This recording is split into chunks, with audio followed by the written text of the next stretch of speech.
няма как, съвсем накратко ще ги представя, тъй като пък от някой това не се знае.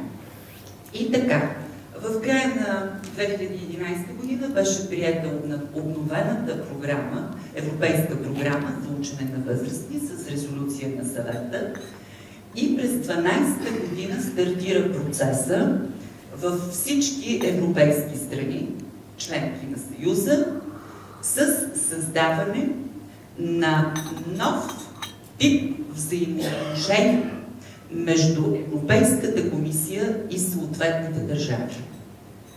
Във всички европейски държави бяха създадени контактни точки, наречени национални координатори за учене на възрастни, с основна цел обединяване на заинтересованите страни в сектора за учене на възрасти. Тоест трябваше да има една фокусна точка, която да стартира, да направи поне усилия и опит, не поне, да направи усилия за обединяването на държавни институции, на работодателски организации, синдикални организации, неправителствения сектор, така, щото политиките в този сектор да се формират и оценяват от всички заедно, а не на парче. Това, което, между другото, все още се забелязва в нашата страна. Министерството на образованието си отговаря за нещо, то с този сектор, то вече се затруднява да каже за какво отговаря. Това е голям проблем. В функциите ни въобще отсъства този сектор. Само в функциите на дирекция професионално образование, може би, има, че подпомагат методически процеса, но доколко това се случва и как се случва, това е друг въпрос. И това е единственото, което фигурира. Разбира се, най-активният играч е Министерството на труда и социалната политика.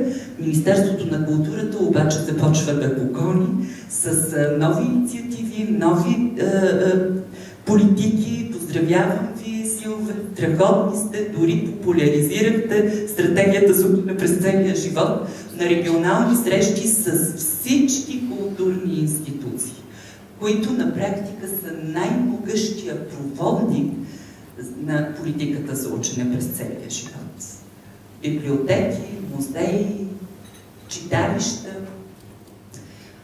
Така че, всъщност, надявам се, разбрахте ролята на националния координатор, това и името му го подсказва, е да обединява останалите.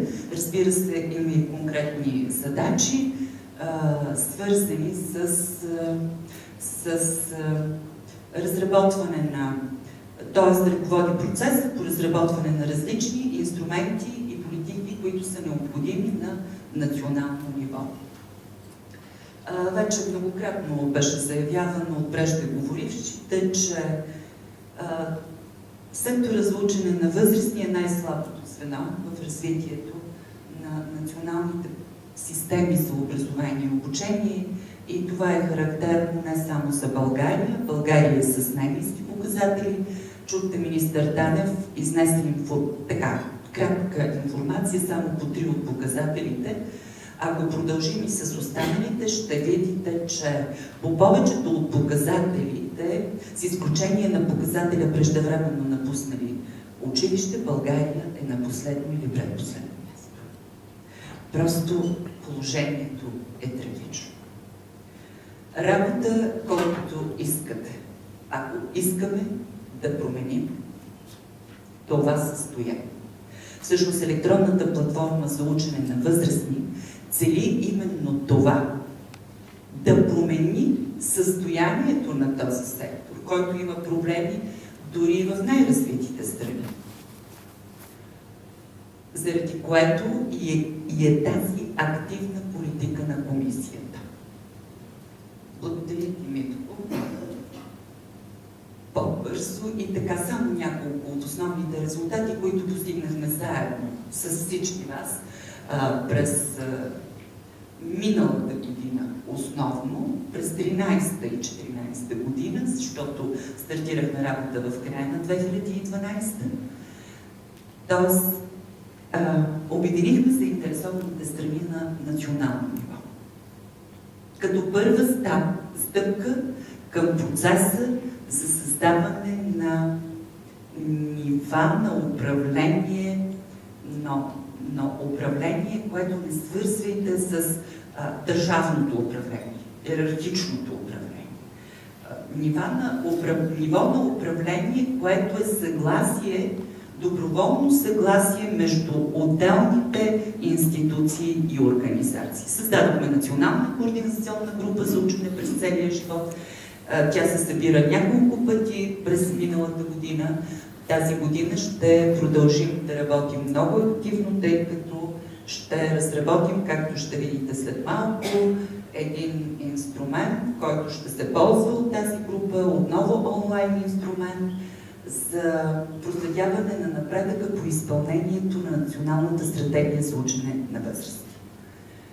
Чрез този инструмент, всъщност, цялото българско общество ще може да следи изпълнението. Той ще ни улеснява и при подготовката на съответните анализи и оценки. Но само споменавам, за него ще имаме достатъчно време да си говорим. За първи път беше разработен анализ на сектора за учене на възрастни, много детайлен, който изведе проблемните области в този сектор, както и представи профила на различните заинтересовани страни за първи път, които присъстват в него.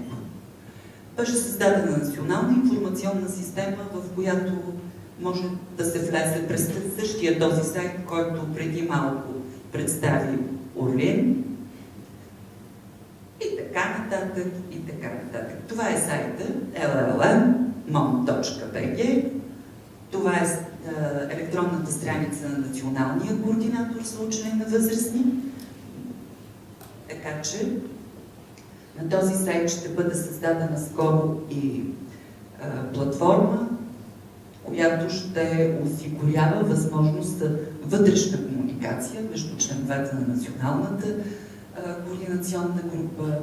Ще създадем национална мрежа от училища, които обучават възрастни, защото колегите в училищата определено имат нужда от подкрепа в тази посока.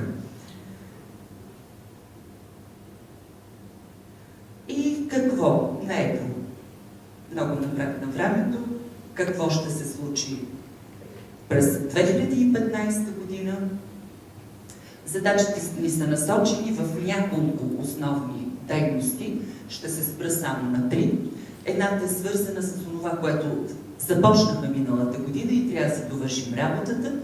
Подобряване на мониторинга и на базата данни в сектора за учене на възрастни. Не може без информация да правиш политика. Затова си говорихме много пъти миналата година. Не може без да анализираш и оценяваш процесите, да формираш решения. То за това ни е такова, да речем. Някак си има някакъв проблем и веднага сме готови с решението. Просто на минутката, без оценки, без анализи. Особено в държавните институции, пък и не само. Защото ето на това трябва да започнем да се учим. Вероятно някои от експертите сега ще кажат, да, но ние го правим отдавна. Да, вероятно някъде се прави, но вероятно не се прави все още както добре, както трябва. Защото ние в Министерството на образованието видяхме, т.е. започнахме да мониторираме процесите, още не сме започнали. За първи път създадохме модел за мониторинг именно в този сектор, не на училищната система. Именно на сектора за учене на възрастни. Знаете, миналата година го представихме, обсъждахме, той има вече и своите инструменти и работи. Това отново е обща работа.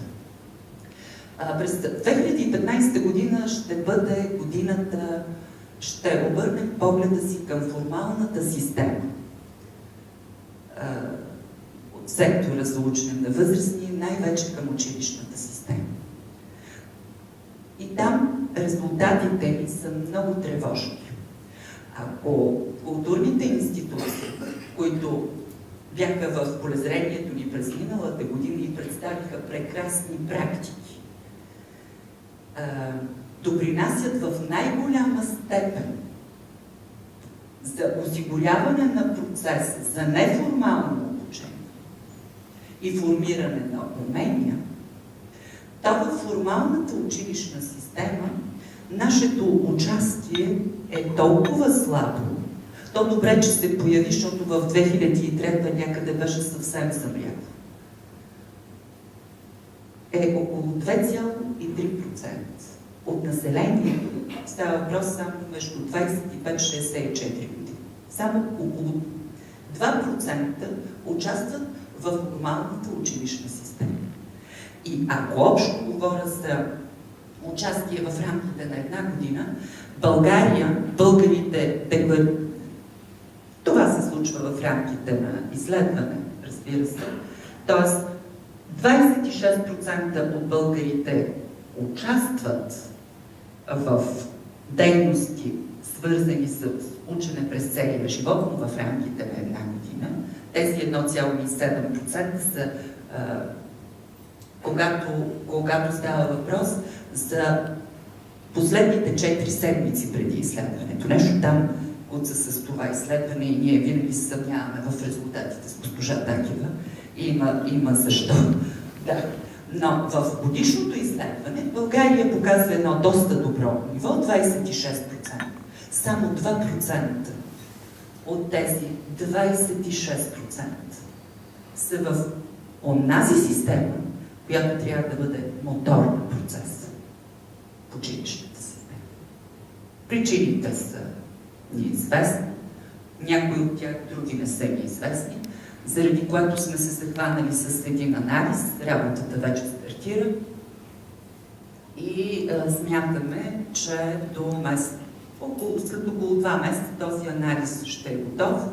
Разбира се, разчитаме и на колегите от професионалните гимназии, от вечерните, сменните училища за възрастни в страната да ни подпомогнат. Скоро ще ви изпратим една анкета и на регионалните инспекторати също ще ви изпратим една анкета и очакваме от вас обратна информация, за да не правим само количествени оценки на процеса. Все пак е необходимо да се правят и качествени оценки и тази анкета ще бъде част от този процес. За електронната платформа вече говорих, доклади за напредъка, едно и също. Нещо ново, което ще се случи през тази година. В Габрово през месец май за първи път ще организираме така в голям мащаб дни за ученето на възрастни в България. Тоест тези дни ще бъдат съпътствани с различни събития, състезания между възрастни ученици. Ще има, разбира се, семинари по различни теми, ще има културни прояви, т.е. ще представим българските занаяти, вероятно ще имаме и гости от комисията, да видят на място там какво се случва с тези резултати. Няма да издаваме всичките си тайни, сега мислим с колегите по сценария и започваме тази голяма подготовка, така че това ще е една нова проява, нещо ново, което ще се случи в този сектор. Всички вие, разбира се, още днес сте поканени и ще бъдете отново поканени. Ще подготвим филмови продукции, той ще ги поръчаме да ги подготвят. Предимно на тия хора, които, т.е. лични истории, смятаме, че това е най-добрата реклама, на преждевременно напуснали училищната система, които след това повторно са се завърнали и от тук насетне са се развили успешно в своя живот.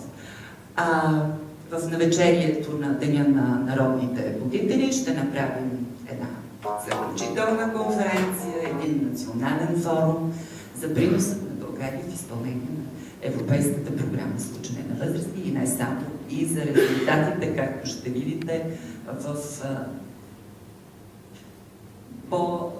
по проекта За епале няма да говоря. Всъщност този нов инструмент наистина се създава в подкрепа на целите на Европейската платформа за учене на възрастни, цели, които са и основните цели на програмата образование, Европейската програма Образование и обучение 2020, т.е. превръщането на ученето през целия живот и на обмена на опит в реалност, подобряване на качеството, насърчаване на равенството и така нататък. Благодаря. Електронната платформа, за всичко това вече си говорихме, няма да го повтарям. Ето това е номера на проекта, който финансира и днешната ни проява. Всъщност, в рамките на този проект ще се финансират такива дейности, които са свързани с популяризиране на процеса и мотивиране на гражданите. Срок, началото виждате, че е 1 октомври, но доста късно стартира процеса за България. Няма да ви казвам защо, вие се досещате. 5 министри през миналата година. Да. Но ние сме упорити и подписахме споразумението. И така, приключваме.